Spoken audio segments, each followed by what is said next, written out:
Warning: this program may contain visuals that might offend sensitive viewers. Parental guidance is advised. This is an SABC News presentation.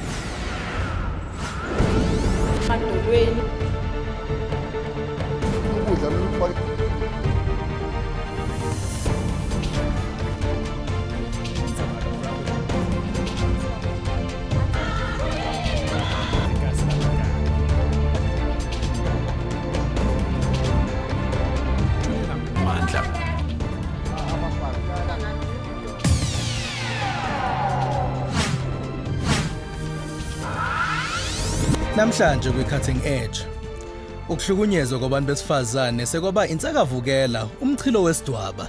Iningi labesifazane bafela ngaphakathi nabo lobuhlungu ngoba abazange belapheke ngokomphefumulo.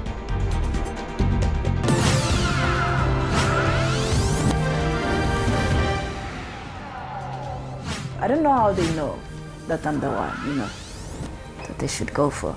So once you realize good landlord, get out of that relationship.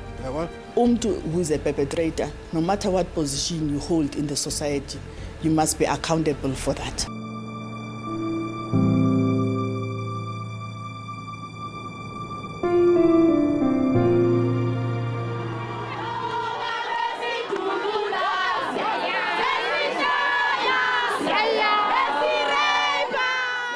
Njengoba sesiphethe inyanga yabantu besifazane, okubuhlungu ukuthi abesifazane kanye nezingane babhekene nezinkinga ezehlukahlukene, ukuhlukunyezwa ngokocansi, ukushawa kanye nokunye.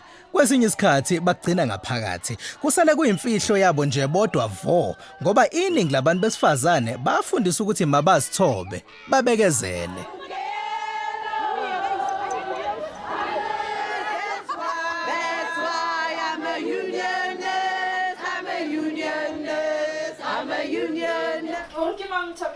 uTapuwa ngowesimame waseSoweto ungomunye wabathandana nabobulili bunye. uTapuwa uke wabhekana nokudlwengulwa izikhathi eziningana. I think I was yet to turn 7.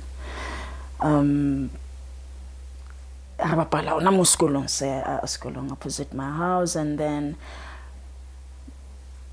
it's like sort of a game of hide and seek, kind of. And then the other one was chasing us. Then I ran to the nearest house. When I ran there, I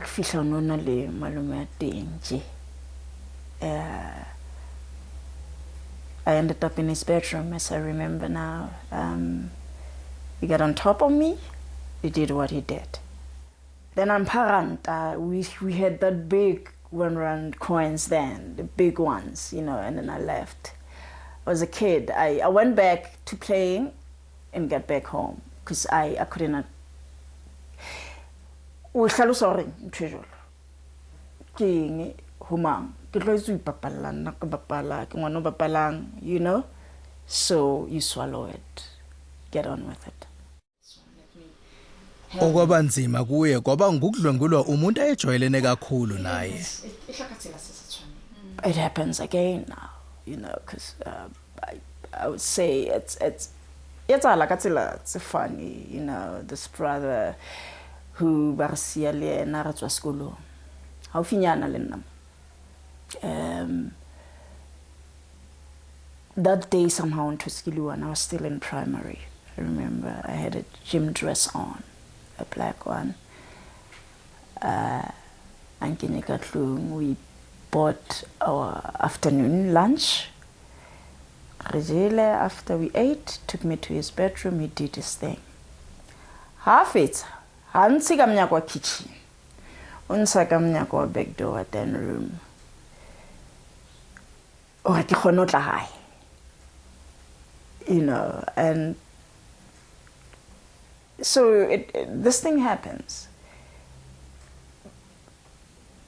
Yet again, people I would call a friend, a brother, when in this room that I'm sitting in.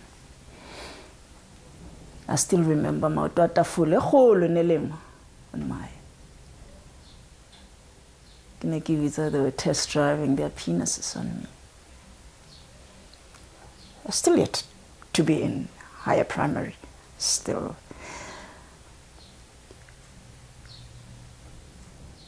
Usually, I think I was lucky during the age of 10. Yeah, after just I turned 9, because now I'm in higher primary, and now they nearly standard 3, grade 5. You know, grade 5 to 7, I think I survived stuff. Nothing happened. Okubuhlungu nasekhaya babemsola uTapuwa ngale ndaba yokudlwengulwa. Uthi wake wadlwengulwa nangumzala wakhe. On that day, we had another man friend. Hans Abualin, I start, and I'm like, man, when a king go in? And then that guy mentioned something like, king, and I'm like, you? He's my cousin. I don't know how they relate with my mother, but I know the whole thing, they have the same surname. It has to do with my mother. They never explained it to me. And stop touching me. You know?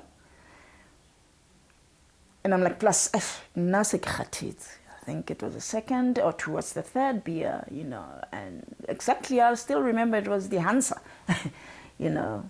Then I went to his house and slept in the grandmother's bedroom. I remember we used to go there. It was Nelikamriamkhon, you know. I slept, and then when I woke up, he was on top of me. Actually, his mother was staring.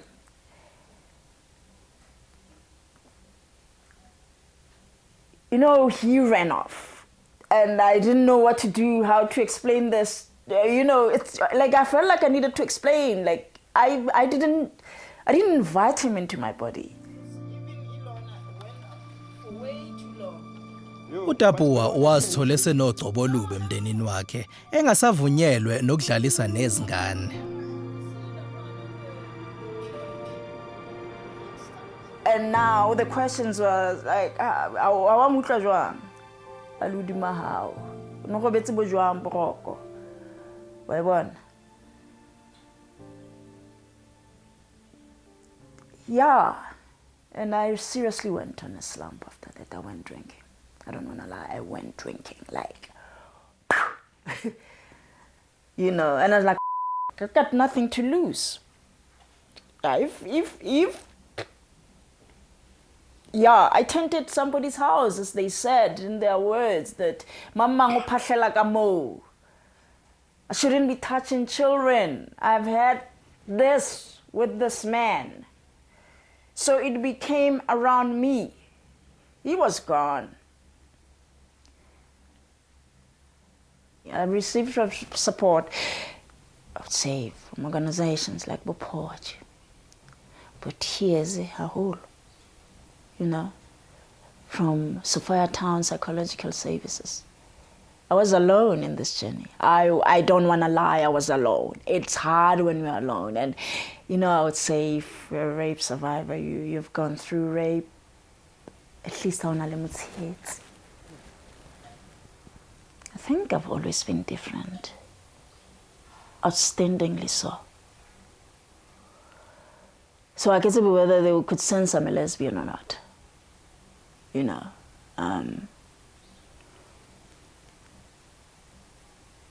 Rape happens to anyone and everybody.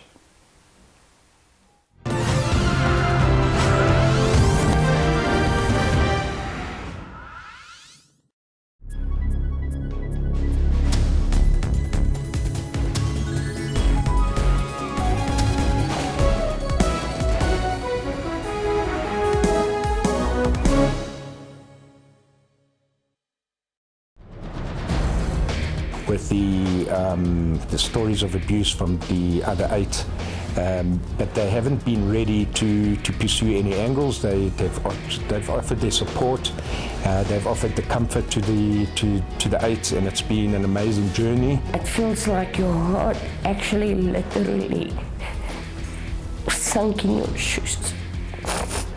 It wasn't a long encounter. I think at the time I froze. The way the criminal justice system deals with sexual violence is problematic. And I don't know, unless there's a fundamental change in many things, the way prosecutors deal with the victim in the matter. For all investigative insights, stay tuned to Special Assignment every Saturday at 17:30. Rights and Recourse tackles constitutional issues. When South Africa became a constitutional democracy, we had a fairly sound legal system in place requiring the Constitution to guide the direction in which it must go and the way in which it must be refashioned. The Justice Ministry, the custodian of human rights. We actually have a plan to come up with a comprehensive review of our human rights instrument. Advocates dealing with evidence. Sometimes you have to use a crook to catch a crook. So we expected that the credibility would really be taken to task. You try and consult your witnesses and prepare them as best as you can. Hashtag Rights with Dumila Matez on legal issues every Sunday at 2 o'clock Central African Time.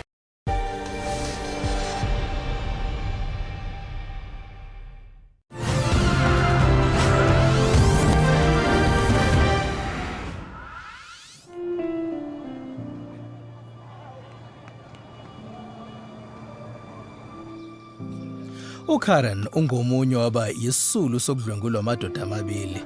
Uthi wasithola ebhekene nomnzima emva kwaleso sehlakalo. My story actually, well, my journey started 3 days actually before the rape. I was taking my daughter to school. My car battery was dead, so we decided to walk to school. Beautiful spring day. It'll actually be 6 years ago this September. And her school was not 300-400 meters away from school, so we decided to walk.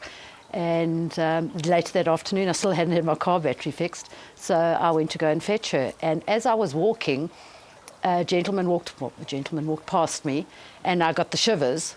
And the next thing, I had an arm around my neck. I was thrown down to the ground, and I had a 30-centimeter knife raised above his head at my throat.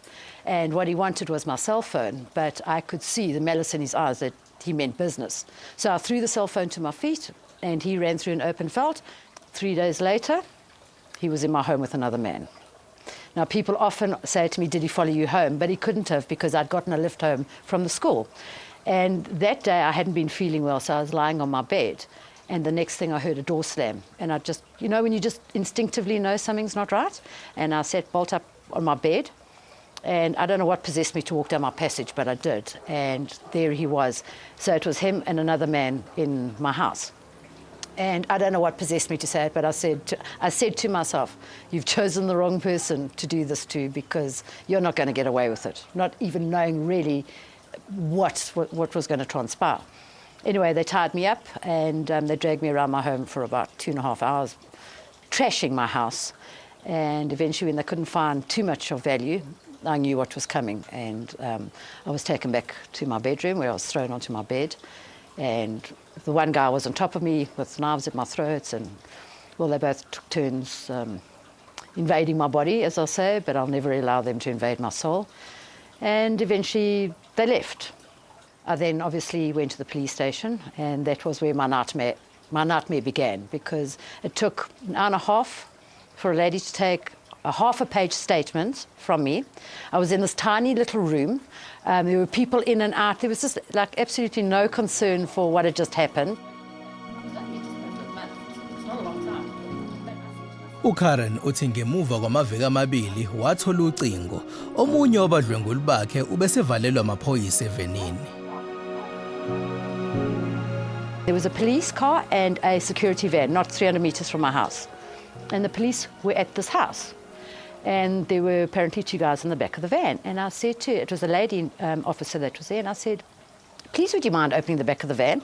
I told her my story, I just want to see. And she kind of went, okay, whatever. And they opened the van, and lo and behold, Manchester was sitting in the van.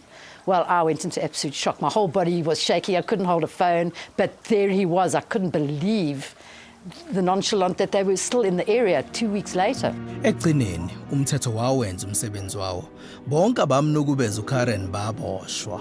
Sithola ukuthi kuzo zonke izimo ezishaqisayo athe wadlula kuzo Tapuwa akukho nesisodwa ke wasibika emaphoyiseni. No. How do I when I'm ugiya emaphoyiseni ke emaponiseng? For me, this is the thing that I thought happened to me. I've never met women like me. And I'm this girl boy. How do I,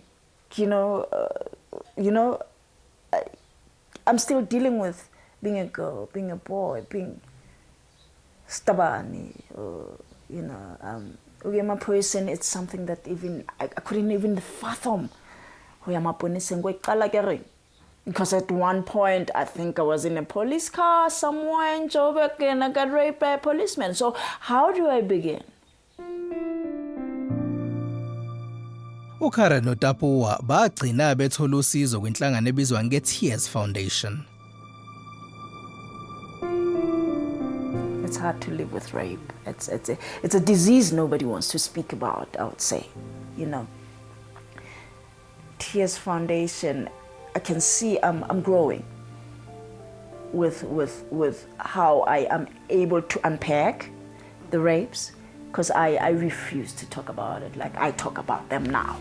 But through the foundation, I'm able to say words, to put words into the picture. It's actually empowered me, along with being right with my case from the beginning, to talking about it, to helping other people, was a big part of my journey to healing. Usixoxela ngencwadi ayibhala. Uqonda ukufundisa abanye abahlukumezeke ngokocansi. Ibafundisa ngezinto abangahle babhekane nazo ngemuva kwaleso sehlakalo esishaqisayo. It's more of a hand guideline book, or what I would call almost a second Bible I'd like to see in people's homes. So through my experiences of my journey to getting justice, I put in there things such as what your rights are, for example, at a police station.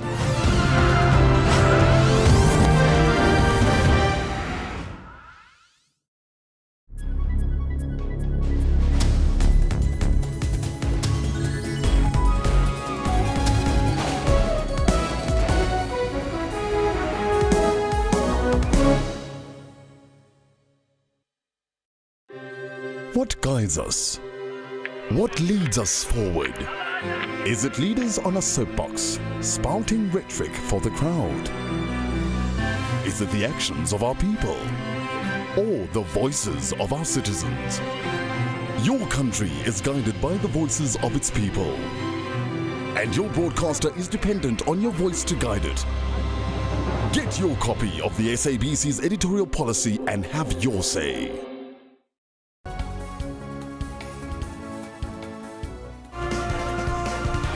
Hello and a warm welcome to PM News, and we're broadcasting live from Johannesburg. 4 decades later, the family is still seeking closure.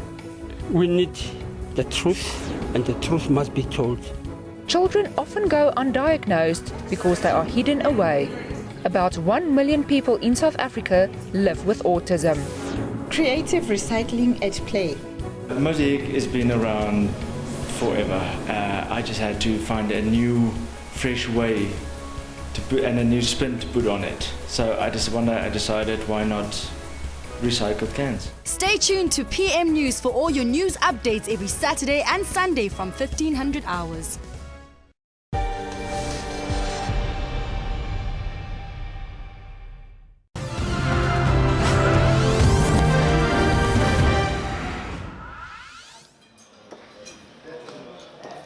uNondumiso Maphazi obamba isikhundla sikahlalo kwinhlangano yokulingana kobulili kuleli phecelezi iCommission of Gender Equality usichazela kahle ngendima abayidlalayo njengenhlangano elusana nokuhlukunyezwa kwamalungelo abantu ngokuhlukana kwabo ngokobulili.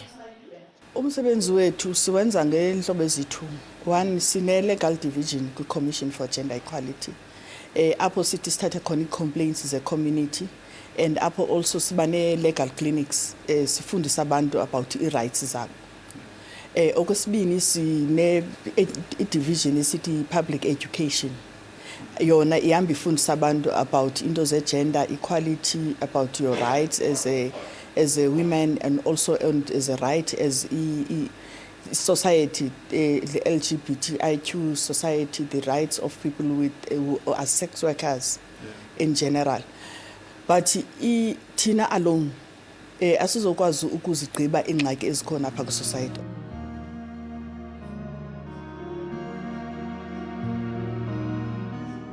Uvuyo Themba, ongudokotela wengqondo, uyena ozosichazela kabanzi ngezindlela ezihlukahlukene abantu abangahlukumezeka ngazo.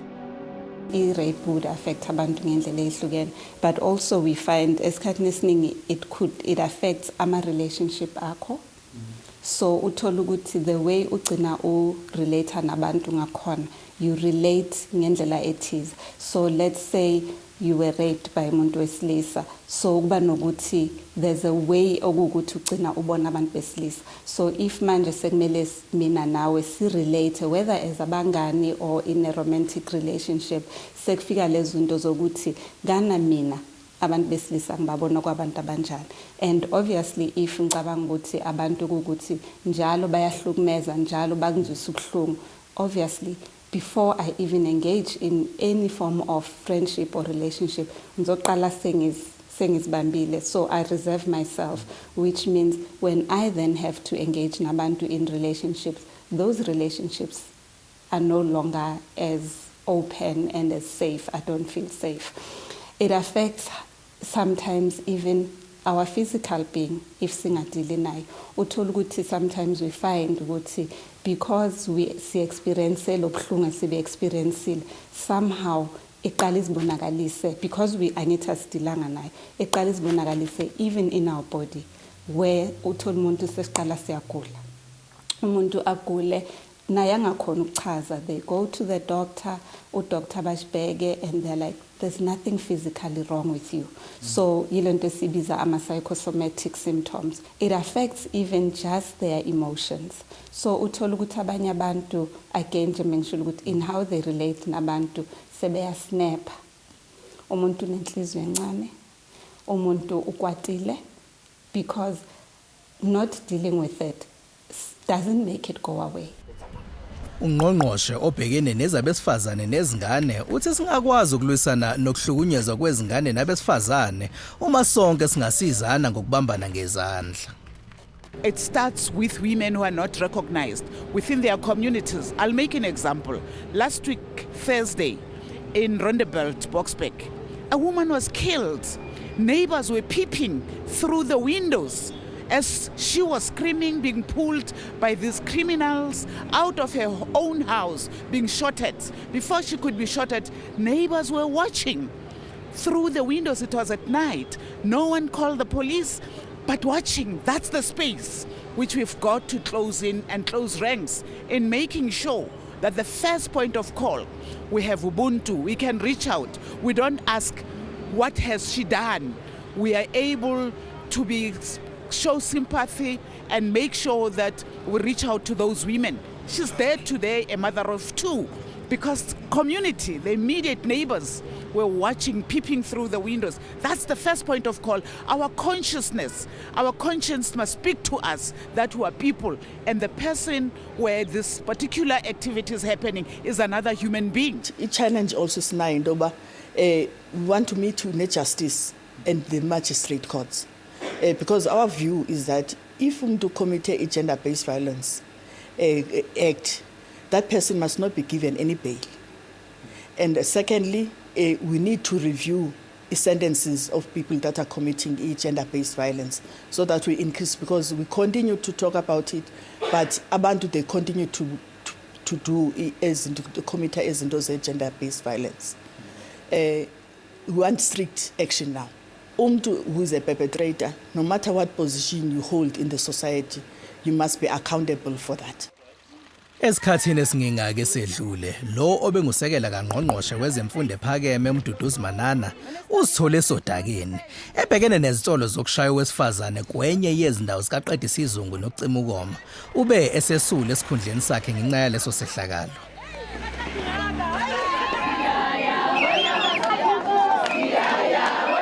Sibe sesibheke emgaqweni ukuyozwa ukuthi amalungu omphakathi wona acabangani ngokuhlukunyezwa kwabesifazane. People are scared to come out if they are being abused, so hence it becomes continuous, it continues to happen. You open a case about being abused, and at the end of the day, you are the same person who goes and withdraws that case, meaning that you forget the reason why you went to the police first place, and at the end of the day, the same person will kill you. Women are not safe enough because I don't know what's happening about men. They have these assumptions about women, and they feel like they have the power in their hands to rule women and to hit women. Ake sifundise abantu besifazane how to avoid ukuzifaka kwisimo la bezawuhlukumezeka. For instance, once you realize ukuthi le ndoda uhlobo oluhlukumeza, get out of that relationship. The next thing sokubona sowufile mawungahambi. We need to have a national strategy to deal with gender-based violence as a matter of agency. Okay. We need, as men, as ourselves, to begin to talk to a boy child. We need to talk to ourselves as men and hold ourselves accountable. We cannot dismiss hashtags like men are trash. If some men are rebelling against it, it means it's making a necessary impact in society. Because it cannot be this day and age whereby I see someone, I still keep quiet, and yet I regard myself as a real man in society. We need to speak up as men. We need also to know that every 8 hours, a woman is being killed by intimate partner. We also need to sensitize our police, very much so. I think we need to understand the anger that is out there that has led to that hashtag, and then we need to harness that anger and turn it to action. No revolution ever started without anger, you know, and women are angry. They are angry. And scared as well. They're terrified. terrified. Exactly, because of the lack of action. But now what we need to do is see how we can turn that around. The statistic is that 5 in 6 men are not violent. But where are those 5 in 6 men? Imagine for a moment if every 8 hours a man were killed by his intimate partner. Would there not be a state of emergency? Somehow a woman's life in our country is less valuable than that of a man. Until we turn that around, we're not going to get the kind of solutions that we need. Why is it? Look, one thing about femicide is that any death, any birth is reported. So femicide is reported. The police know these things. Why are only 30% of those cases lead to successful convictions when we have all the information at hand? Why is it that the maximum penalties are not being meted out in these cases? We as citizens need to ask those questions and hold our systems accountable, because the simple fact is men are getting away with murder.